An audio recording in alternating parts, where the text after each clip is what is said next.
Fala investidor, fala investidora, como é que vocês estão? Espero que vocês estejam muito bem.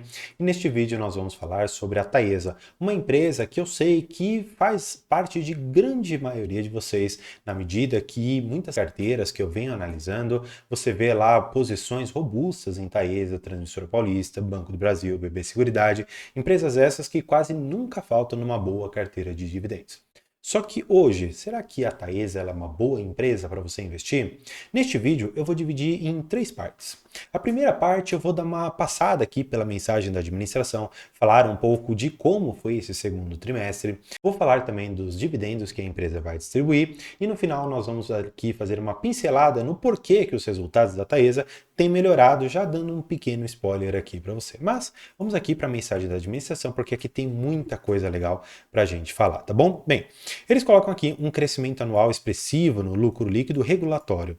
Só para facilitar aqui, existem duas formas de contabilização, que uma delas é a regulatória e a outra é IFRS.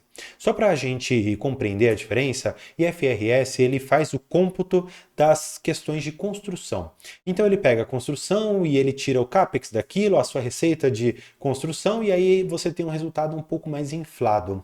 Agora, o lucro líquido regulatório ou todas as formas de contabilização regulatória, elas retiram essa questão relacionada à construção e, portanto, dão um resultado muito mais fidedigno àquilo que a empresa realmente gerou através das suas atividades e, portanto, tira efeitos que eles não são muito próprios aqui desse setor, tá bom? Então, vamos dar sequência aqui e eles começam falando, e com razão, de um lucro líquido regulatório que atingiu quase 300 milhões de reais nesse segundo trimestre, registrando um aumento de quase 23% na comparação anual, ou seja, lá com o segundo trimestre de 2023, eles têm um comparativo bem forte de mais de 23%.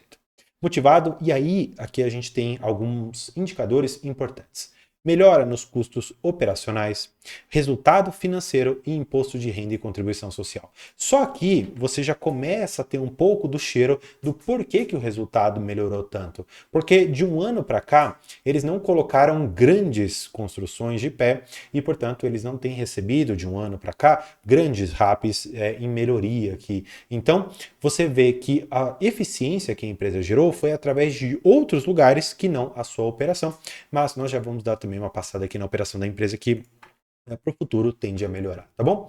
Eles falam também sobre a questão de eficiência tributária, usando aqui o JCP para conseguir abater um pouco mais do seu imposto de renda e contribuição sobre o lucro líquido e a incorporação das empresas ATE 3, Santa Maria, Saíra, Miracema para dentro ali da Taesa, otimizando a sua estrutura societária e também de capital com o objetivo de gerar valor para os seus acionistas, tá bom? Além disso, eles trazem aqui um pouco do que eles estão fazendo de projetos, né? Então, eles colocam aqui que a Taesa está dedicada à execução de alguns projetos.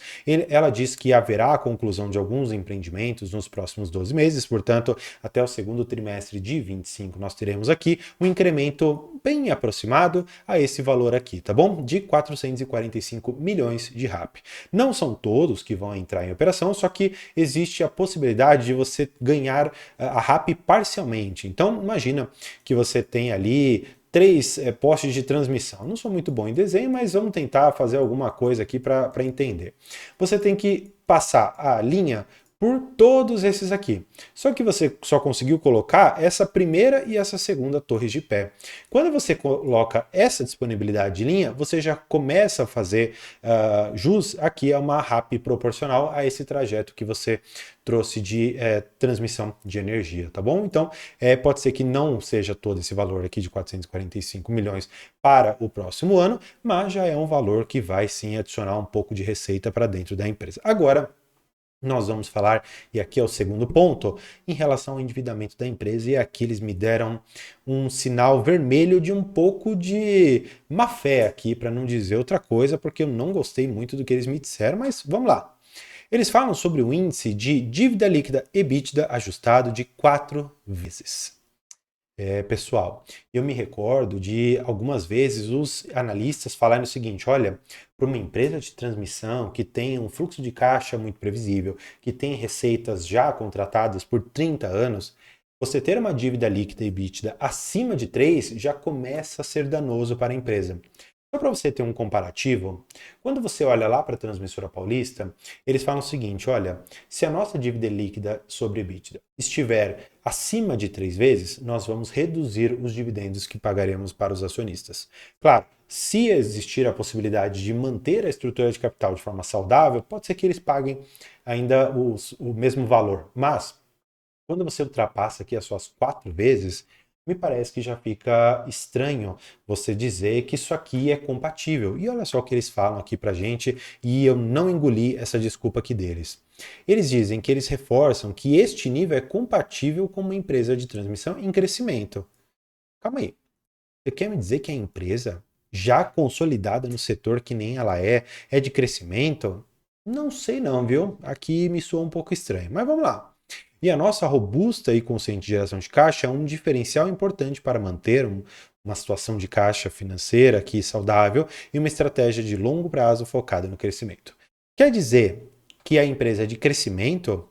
E quer dizer que vocês sabem do caixa que vocês têm e mesmo assim vocês vão pegar e aqui embaixo anunciar dividendos para a gente na ordem dos seus 223 milhões de reais, o que daria aqui um valor de 65 centavos por unit.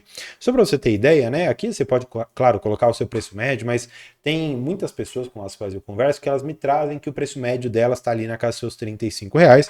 Então, para essas pessoas, a gente tem aqui um dividendo na ordem de 1,85% no anúncio de hoje, tá bom? Sendo que uma parte é juros sobre capital próprio e a outra é dividendos. Só para você saber, a data de corte é no dia 15 de agosto. Então você precisa ter as ações no dia 15, que é a data com, e no dia 16 você já não mais terá dividendos, aqui já é a data ex-dividendos e você vai receber este montante de 65 centavos por unit no dia 27 de novembro de 2024, tá bom? Agora, eu trouxe aqui para vocês as questões principais. Eu trouxe aqui um pouco da receita da empresa que subiu ano contra ano. Mostrei aqui alguns projetos e algumas RAPs que vão entrar em operação nos próximos 12 meses. Falei de dividendos, falei aqui desse endividamento bem alto da empresa, de 4 vezes dívida líquida e EBITDA ajustado. E agora eu preciso trazer para vocês um pouco do que você precisará ficar de olho para os próximos trimestres, porque sim, tem melhorado, mas sempre é importante você ficar de olho nisso, tá bom? Vamos para o lucro líquido regulatório, resultado regulatório da empresa, e eu quero que você perceba esta questão que é fundamental. Quando você está no EBITDA, eu quero que você perceba depois o resultado financeiro que essa empresa teve. Quando estamos falando aqui no primeiro trimestre de 24, você já vê uma receita, ou no caso, uma despesa financeira de 204 milhões de reais. Ao passo que no primeiro trimestre, que foi aquele que o pessoal começou a duvidar da Taesa, o valor já estava aqui em 303 milhões de reais, ou seja, uma redução de 100 milhões de reais a menos de juros que a empresa está pagando. Portanto, temos aqui algo para ficar de olho. E claro, falando aqui numa dívida líquida EBITDA de 4 vezes, eu estou falando de uma empresa, sim, alavancada. Significa que ela não tem a capacidade de pagar? Não, não é isso. E, além disso, você não pode olhar exclusivamente este indicador. E eu trouxe esse dado aqui que é fundamental para você que ficou até o final do vídeo. Não olhe isso isoladamente. Porque muitas vezes, para você pagar toda a dívida, tudo bem, 4 vezes pode ser o que contabilmente a gente considera. Só que imagina que a empresa ela vai pagar todo esse valor da seguinte maneira. Ela tem ali um caixa significativo, por exemplo, aqui, só que aí ela tem que fazer pequenos pagamentos, ela não tem que fazer pagamentos muito grandes. Então ela paga um pouquinho aqui, um pouquinho aqui, um pouquinho aqui, um pouquinho aqui, e assim sucessivamente. E ela vai conseguir pagar boa parte dessa dívida de forma muito tranquila aqui. E aí o que acontece? Quando você junta tudo isso e você divide pelo EBITDA, tudo bem, pode dar esse indicador de 4 vezes. Agora, quando você olha para o quanto que a empresa tem que pagar de dívida por determinados períodos, aí você pode ficar um pouco mais calmo, tá bom? Que a empresa ela tem sim uma estrutura de capital muito tranquila que permite pagar, mas que 4 vezes EBITDA já começa a ficar um pouco mais puxado. O resultado financeiro aqui, no caso as despesas financeiras, começa a ficar muito altas, comerem muito do resultado, o que compromete, no final das contas, o dividendo que o acionista vai receber. E claro, pensando aqui em boa alocação de capital, a Taesa fez isso em quase toda a sua vida. Portanto, duvidar aqui do que eles estão fazendo seria quase como apostar contra o bom histórico que eles tiveram. Portanto, hoje, se você olhar para grandes casas de análise, eles têm recomendado compras aqui da Taesa. Mas claro, esse aqui é um canal que eu sou totalmente isento no sentido de fazer recomendações. Portanto, veja este vídeo apenas como um racional para você tomar boas decisões de investimento e nunca tome nada daqui como uma motivo para você fazer uma compra ou venda de um ativo através de uma suposta uma recomendação, coisa que não ocorre aqui. Então, para que você continue seus estudos e se aprofunde um pouco mais sobre os resultados de empresas, vou deixar um vídeo aqui em cima e, claro, para você conhecer um pouco mais sobre a área de membros, o valuation que eu tenho feito de grandes empresas, vou deixar a nossa área de membros para você conhecer. Por hoje é isso, muito obrigado e tchau!